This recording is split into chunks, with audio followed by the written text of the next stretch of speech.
Hello everyone and welcome to another video. Today I am going to be walking you through two really cute DIY ideas using embroidery hoops and tulle. I saw these kinds of ideas going around where we embroider on these tulle pieces. One, because the holes are, you can't even tell, oh my goodness. The holes are very large. You can fit your needles in it really nice and easily. But what makes this a little bit more difficult is, of course, you can see the back, so you can't have, an ugly back on your designs. Everything has to be attractive from both sides, if you will, because it is kind of see-through.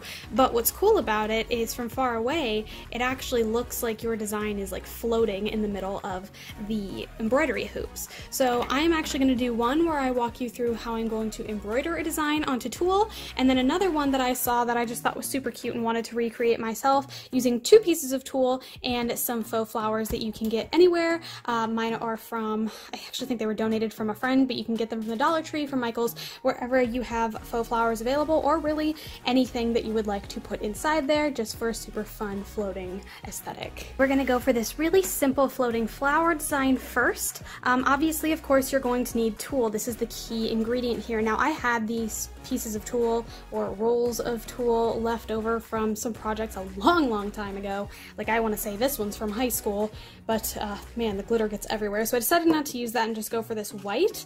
And this I thought was the perfect size to use these teeny tiny embroidery hoops. So I just went over and cut out some squares that would fit over. So for this project, you're going to need 2 squares and obviously an embroidery hoop. I believe these are 3 inches across. So basically all you're going to need to do for this one is find your flowers.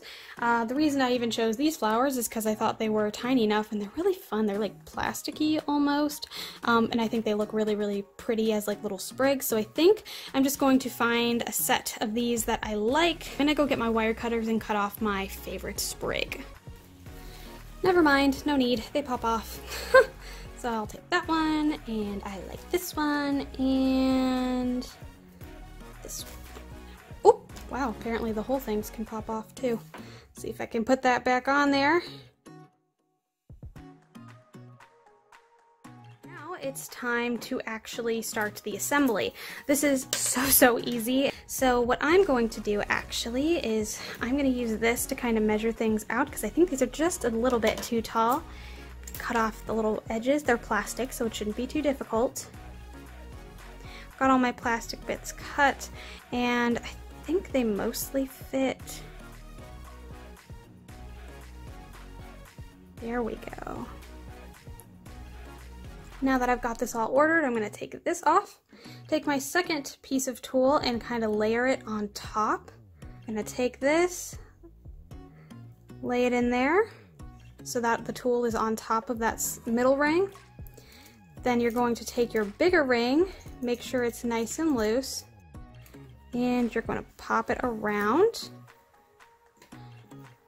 Make any last adjustments you need, because here is where things get tight. Close it nice and tight and twist in until the tulle will not slide anywhere. And you'll just go around the back and cut off any of the extra tulle.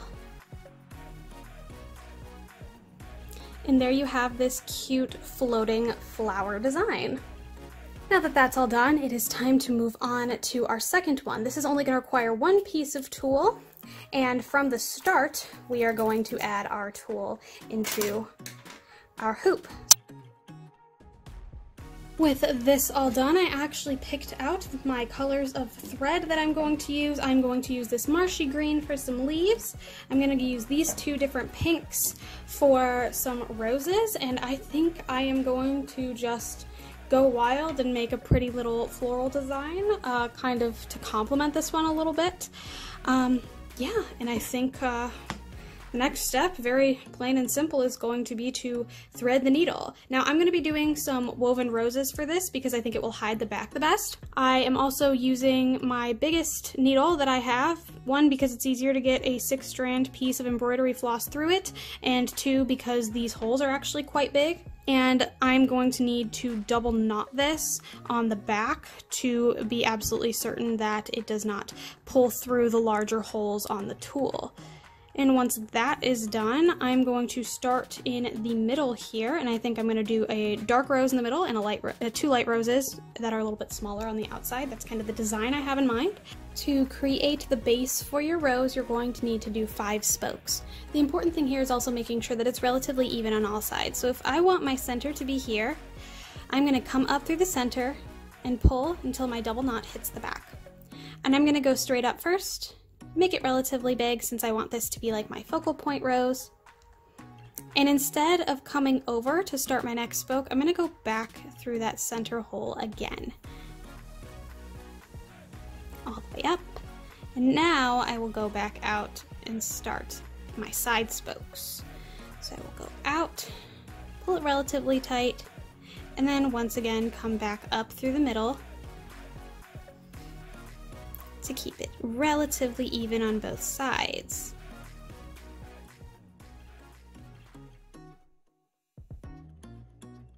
And then I like to just go once more back through the middle, and I will cut this back portion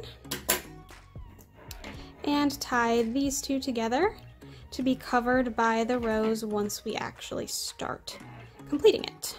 Alright, now it is time for the roses. I have my dark pink strung up on my needle. Got a double knot tied in the back, though this is probably one we're only going to be going through a couple times. So I'm going to come up through the center to get things started. Make sure I clean up the background here since it's already difficult enough to see. And the very basics of this, I'm not going to go into too much detail. I already have a video on this. You're going to go under one of your spokes and over the next one. So I'm going to go under that one, and I'm going to pull just to make it easy. So I'm going to go over this one, which means I'm going to go under this one. Pull tight. Well, not tight, but you know what I mean. Over this one, under this one. Don't try really hard not to catch your tool as you're going, because that is my struggle right now. It's very hard to tell. And make sure you don't get your tool caught.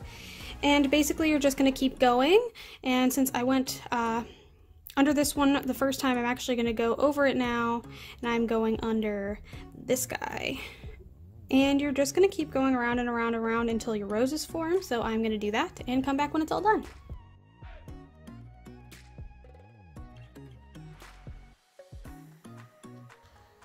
Alrighty, now that the rose I think is at a good stopping place, I am just going to poke it straight through the back.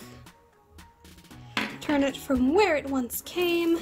I do a little trim here just to make it easier to manage, and I'm going to tie it off with its first little starting string at the edge of the knot here, right behind where everything shows up. And you have a floating rose on the front of your tool. Now I'm just going to finish up on these bottom 2.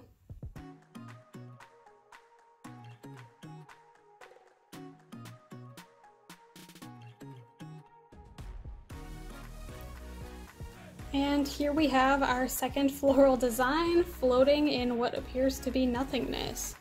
I actually think that that turned out pretty good, and as I was sitting here I was thinking about it, and there's definitely plenty of other techniques that would work for this kind of tool.